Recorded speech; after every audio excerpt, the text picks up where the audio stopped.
បាទសូមគោរពចូលសួស្តីទាំងអស់គ្នាបាទជួបជាមួយខ្ញុំបាទចម្រុងដៃថ្មីនេះលេងបបក់ណាបងប្អូនបងប្អូនឥឡូវនេះយើងមកបបក់ទៅយើងមកពីព្រលឹមស្មើនឹងមកដូចថាខ្ញុំមកឥឡូវនេះដូចជាម៉ោង6 កន្លះបងប្អូនហើយយើងមកដល់យើងដើរមើលប្រឡងសិនណាបើប្រឡងខាងក្រោយខ្ញុំនេះស្អាតណាបងប្អូនណាហ្នឹងណាជាប្រឡងត្រីស្រែរបស់យើងអញ្ចឹងណាភាគច្រើនយើងគប់ភាគរយច្រើនហើយព្រឹកកន្លះយើងដើរមើលគឺយើងមើលមិនយើងមើលថាដូចថាខាងក្រៅយើងហ្នឹងកន្លែងប្រឡងអញ្ចឹងថាអញ្ចឹងយើងមើលវាមានវាចាប់នុយអត់អញ្ចឹងណាទៅពេលវាចាប់នុយយើងគប់ទៅភាគរយច្រើនដែលយើងបបក់បានអញ្ចឹងណាឥឡូវនេះថ្ងៃហ្នឹងខ្ញុំមកលេងបបក់សាកមើលនៅខាងស្រុកខ្ញុំអញ្ចឹងណាក្រៅពីភ្ជុំហើយអញ្ចឹងហើយខ្ញុំលេងចុងតិចតូចបងប្អូនយើងមិនបាច់យកចុងធំណាបាទខ្ញុំលេងណាហើយផ្លែ3ហ៊ុនកន្លះខ្ញុំលេងជាមួយនឹងដុំស៊ីសឺយើងណាខ្ញុំលេងនេះវាចូលទាំងឆ្នាំនេះទេ2ឆ្នាំហើយបងប្អូនហើយបងប្អូនហើយតាមដាននៅសកម្មភាព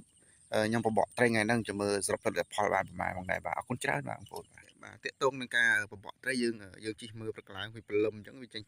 គប់នុយអញ្ចឹងណាបាទដូចចុងខាងនោះបាទចុងខាងនោះ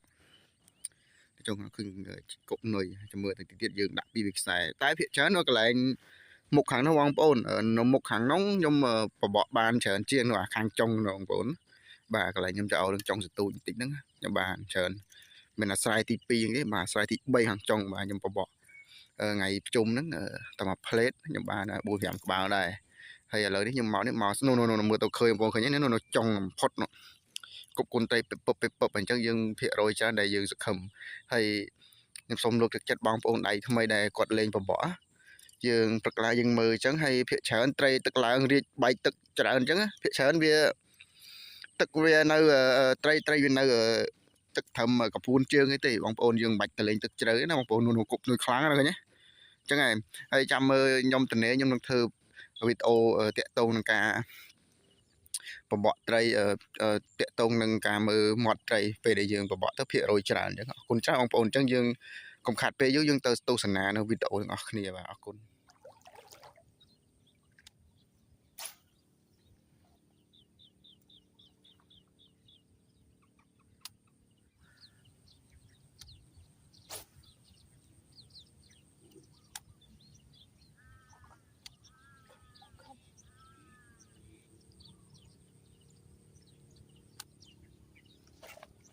ជុកបងប្អូនចូលគោ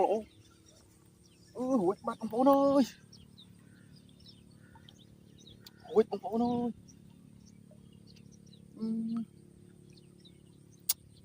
ហើយហូបមកមើលបងប្អូន